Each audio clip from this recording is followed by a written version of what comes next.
Welcome back to another episode of our Abandoned STI presented by Turn 14 Distribution. Today we get this car back to roller status.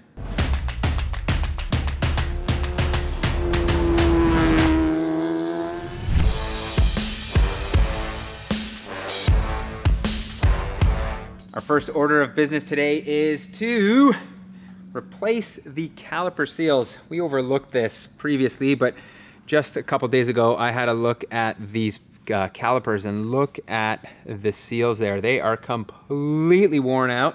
The rear ones are actually good. So we are going to service this, and then we're gonna bolt up a whole bunch of other stuff, including the hubs, and what I'm really excited about are wheels and tires, which I can't wait to show you what we've got. Safe to say, this caliper is gonna need a good cleanup job before we address these seals. With the caliper now somewhat clean, we're gonna remove the dust boots, which are the ones that we wanna deal with in the first place, which is why we're taking them all apart. And you can see there's this small little provision right in here that you wanna stick a pick in, and then you just kind of turn and it'll slowly pull that dust boot out. Oh, so close. There it goes. Okay, now with that out, let's see here. Just pull on it, and it should pull the whole boot out here. And here's the reason why we are replacing it. As you can see, she is shot. Really rough shape. With the remaining 3 dust boots out, what we're gonna do is go a little bit further and replace some of our piston seals. And in order to do that, you're gonna have to push these pistons out. There are 2 ways to do that. The first one being compressed air. You should slowly push that piston out. Oh, there we go. One came out. One always comes out. Fire away. Yeah. Because that's the only way. Once one is out, you can't really do the others, but as you saw, there it is.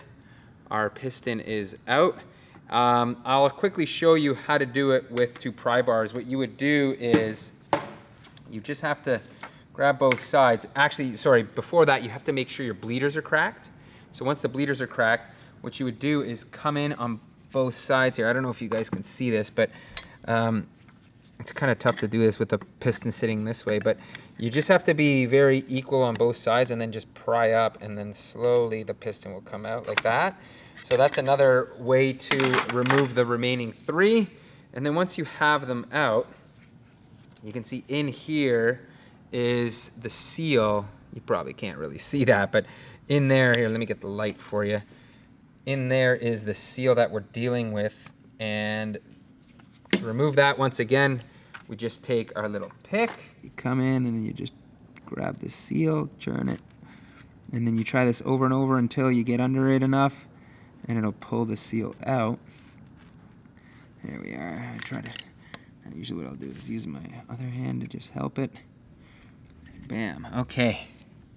And there is our seal. For our caliper rebuild kit, we are using the Centric Parts brand one. Centric Parts is a brand that we've come to know and really like. The quality is excellent, and if you didn't know, it's the same company that owns StopTech. So the quality is definitely there. As you can see, they come with 4 dust boots and 4 seals. So essentially what you're gonna do is the same process as we did before. And now what we're gonna do is take our rubber seals, drop them in our brake fluid and let them soak there for a second, and then pull one of these guys out and drop it in place. That's not any brake fluid either, PT. That's StopTech 660. DP, are we using the good stuff? That is the good stuff, buddy. Whoa, the good stuff for this job. Woo, look at that. Holy smokes. Even our seals get treated to the good stuff. I'm gonna take my Centric dust boot seal here, slide it on as so. Just get it to settle in place there. There we are. And now I'm going to use liberal amounts of our brake fluid again, all the way around on the bottom here. And this is the part that is a little frustrating and can become pretty difficult. you have to push the piston back in, and sometimes it either goes in, Yeah. or you really have to fight with it. So let's see. Oh, slowly, there we go. Oh yes, okay. He's a So winner. that one went in pretty easily. We struggled with a couple of the other ones on the other caliper where we literally had to like teeter-totter back and forth to get it in there. But now that it's in, what I'm gonna do is just push the piston all the way back up. It's gonna puke some more fluid. And now with that dust boot, as you can see, you just wanna push it into the groove and just have it align up in there, just like that. There we go. And that is your procedure in a nutshell. We're gonna do it 3 more times, then we're moving on. Now that Pete's reassembled those front calipers, it is time to install these new hub assemblies. We thought about ordering the OE ones, which are very pricey, but we decided to opt for Centric's premium hub assemblies instead. We've had really good reliability from Centric parts, so we figured why not save a few bucks. I think these are about half the price, so significant savings there. And as you can see, it's got a nice big beefy bearing on the backside here. So these just bolt up to the, I want to call this a knuckle, not really a spindle since there isn't a axle stub on it. So bolt go in from the back, as you should always do. And three more of those, and we'll have a brand new hub assembly in place. Man, this car is looking so fresh and clean. I know, wow. These new brakes are going to be really nice when I'm daily driving it too. These are our go-to rotors these days. These are Stop Tech Sport rotors. This is like Frank's hot sauce around here. We put this on everything, and that's because they're really good rotors. As a matter of fact, we ran these on the AS 2000 in season 1, and we're still rocking the original Stop Tech Sport rotors on that car after 1 billion hot laps. So very durable stuff. It should really take the heat well. You can see it's got non-directional vanes in it. It's like pillar vanes, but you can have a look in StopTech's directions, and the slots are supposed to sort of be oriented forward this way. So we are going to do it that way. And I was looking for the, the little magic locating bolt hole. Oh, that's the BMW life. We don't have that on here, so on she goes. DP, somebody commented that the previous rotors that we took off could have been cleaned up and used, actually.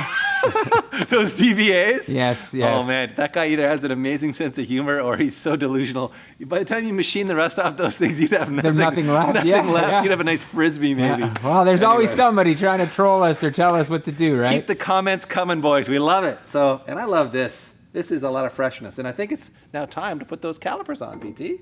Time for some brake pads. And for those, we have gone with StopTech Sport pads.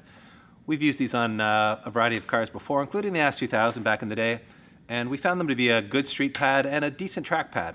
They're definitely not going to take the huge temperatures of a race pad, but as a dual purpose pad, we quite like them. And we're not sure if this car is going to need more brake pad at the track or not, but we'll find out by testing these out.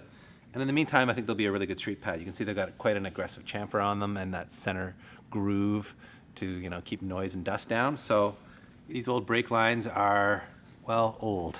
They're not in, it is a braided line, as you can see under here. It's just this plastic sheathing that's coming off, but they are pretty rusty. And guess what? We got new ones. So we're swapping these freshies in there. These are DOT lines from StopTech, and they are not abused and rusty. So easiest install in the world. We're trying to make this thing look new again. Fresh, that's right, ultra fresh. This is a restoration project, and we are restoring everything, including brake lines. Speaking of more exciting jobs, this thing uses rear drums in the back for the parking brake or the emergency brake, and it involves a million little springs and clips and doodads, which are pretty sure invented by Satan, because they are pure evil. There's few jobs in the world I like less than doing drum brakes, so probably pass that off to Peter in a moment. But to quickly summarize, we are using all the same stuff in the rear as we did in the front. So these are our Centric premium hubs. Those bolt up via magic through these 4 bolt holes. We are using new StopTech brake lines. We are using new StopTech Sport rotors, which have the integrated hub on the back, or the integrated drum portion back here for the e-brake. And of course, we're using StopTech Sport pads. So that's our rear setup.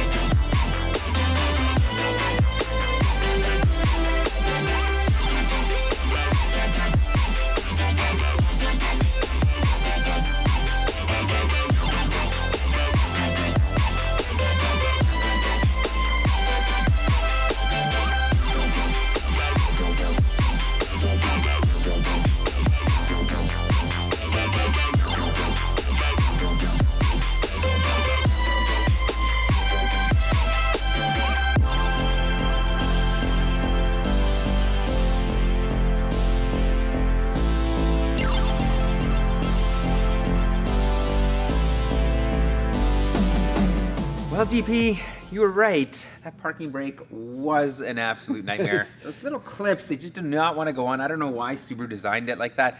There's other parking brakes that the clips just slide right in and without any type of fuss. Nevertheless, it is all together, and boy, oh boy, what a difference. Like, look at this. From the before with everything being rusted to now, this looks like pretty much new. So with that being done, we're gonna put the wheels and tires on and show you what we have. But before we do that, I wanna put some of the aero pieces onto this car. So when we do put the wheels on, it's gonna look mega awesome.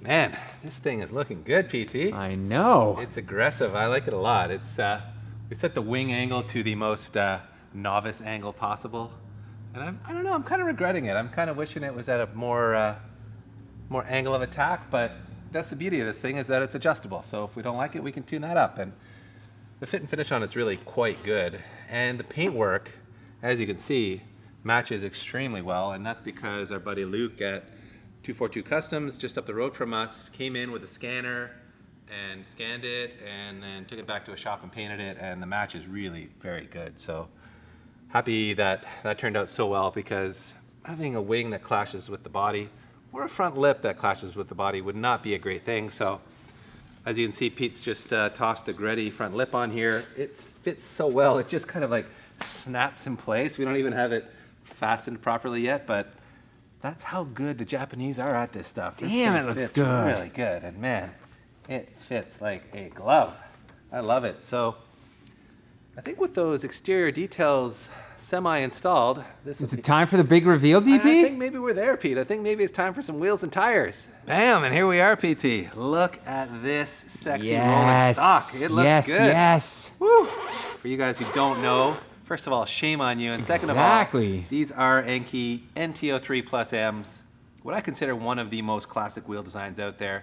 I've always loved these wheels, and admittedly, they're quite unusual with this secondary ring. Yeah, that's what I kind of love about them so Very much. distinctive, and I think it's kind of a love or hate thing. You'll either love it or you'll hate it. I've always loved it. I think it gives it a really cool Racy rally look? style look, and it's got like a classic. I think it's 12 spokes, but then with this added in, it just, I don't know, it takes it up a notch for me. It makes it more aggressive somehow. So these are an 18 by 9.5, I think, Pete. Yep. And we've wrapped them. Plus 40. Plus 40, okay. Oh, and before I go on to the tires, I should mention, we've had people ask before about the dual valve stem setup. That comes on all of Enkei's racing line of wheels, and that's so that you can purge the air out one stem while adding nitrogen in the other, and that gives you a full fill of nitrogen, so you won't have any air left over inside the tire.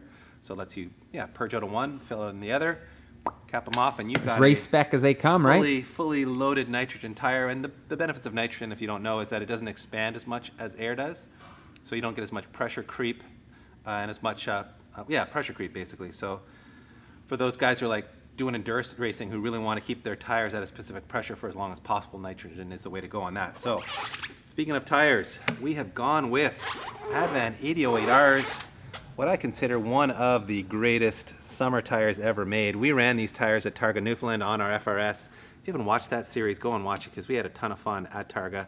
And we tested this tire on our FRS versus the stock tire, and we were blown away how much grip these generated. And I'm sure they'll generate a ton of grip on this car too. So it is might be a 200 treadwear rated tire now, I think, Pete. I believe it is. It used to be 180 back when we ran it on the FRS. Yes, it is. I 200. think it's 200 treadwear now. So that obviously makes it a good choice for any of you street class, autocrosser, or time attack type guys. And as we found, it's extremely durable. I don't know of another 200 treadwear tire that's more durable than this. Maybe the Hankook RS4s. Those are known to be very durable. But man, we got a long, long life out of these on our FRS. So. And they're also really quiet, very civilized street tire, which isn't always the case with a really aggressive 200 treadwear summer tire. So we think this is about as optimized a wheel and tire package as you can get for the street on a car like this. By the way, to fit these 40 offset 18 by 9.5s, to clear the STI calipers, you do need a 10 mil spacer, which we forgot to order. So these are 10 mil spacers off of the M3, so they're not hub centric for the STI. We're just going to throw them on here for mock-up, but we will order new STI-specific ones from ST Suspension that offer you that whole, centering ring setup that's a separate plastic that makes it module that hub-centric. plugs it in there. So it makes it, more versatile. So we'll show you that in a future episode. So this is just a quick mock-up. And DP, you know what else I just ordered? What's that? Wheel studs, my man. Yes. Look at when you put that spacer put that on there, there. you're not having a lot of thread left. No, I know. We're gonna catch two or It's a three bit of a fish. baff on my part because I just put those hubs in place, but Yeah. Oh well, that's easy enough job to swap those out, and we're obviously going to need them because, as you'll see in a moment, we're only going to catch a few threads here. So, as you can see, I'm just putting the last lug nut on here. These are Muteki's SR48s. We source these from Mackin Industries out in California, and we like them because they're a forged steel nut, so they're extremely durable. As you can see, these come in this really cool chrome neon finish that they call it. So, ooh, yeah, ah. so fancy. It's like got some Maybe titanium. the purple only in there. real bling on this car. This is some bling. And at first I wasn't sold on this color on a silver wheel, but I think it actually looks pretty cool. Zip PT, we're coming down. Let's have a look. Let's have a look. Oh man! Look at that. We're touching fender here, Pete. Actually, I better come up a bit because That is full stance nation there. We didn't. I don't think we set any ride heights before we installed the. No, we haven't. Well, and it is missing a motor. It is. But dude, this thing It looks amazing. looks freaking amazing. It does. It looks awesome. Wow. It looks like a new car, doesn't it?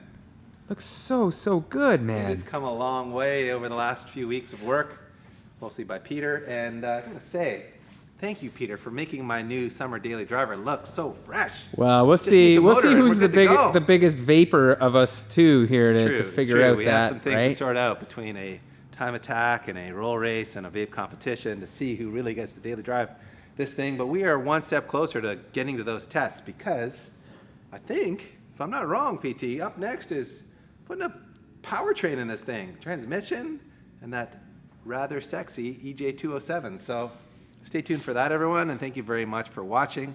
We really do appreciate all the support. If you do want to support us a little more than just hitting the like button and the subscribe button and the notification bell, we do have a Patreon page if you want to help out that way, or there's this new, what's it called, membership button out here on YouTube that you can try out as well.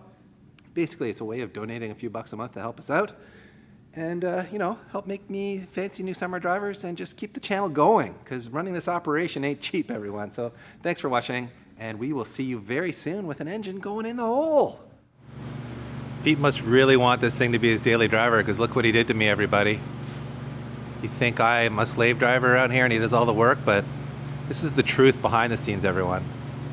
The work wife has been abused.